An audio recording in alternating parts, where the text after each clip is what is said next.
სარვამარტო საჩუქარი ხანდაზმულებს გურჯაანის მერი გიორგი მაჭავარიანი საკრებულოს თავმჯდომარესთან ვანო ბერძიშვილთან ერთად მუნიციპალიტეტში მცხოვრებ 95 წელს გადაცილებულ ქალბატონებს ესტუმრა და 8 მარტი მიულოცა.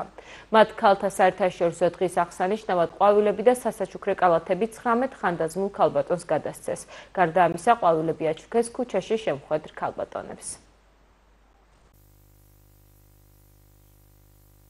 დღეს ადგილობრივი ხელისუფლების წარმომადგენლებთან ერთად 8 მარტი მიულოცეთ გურჯაანის მუნიციპალიტეტის შემცხოვრებ ხანდაზმულ ქალბატონებს უსურვეთ ჯანმრთელობა, ხნეობა და დიდხან სიცოცხლე. მუნიციპალიტეტის მაცხოვრებელ ხანდაზმულ ქალბატონებს მიულოცეთ 8 მარტი.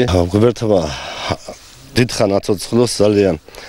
ეხლა ვიყავით ქალბატონ თან რომელიც 103 წლისა შეგახტა და ღმერთმა ქნას რომ მომავალი წელი და მრავალი 8 მარტი მიგველოცოს. ისევ და ყველას უსურვებ ჯანმრთელობას და სიკეთეს ქართულ მანდილოსნებს.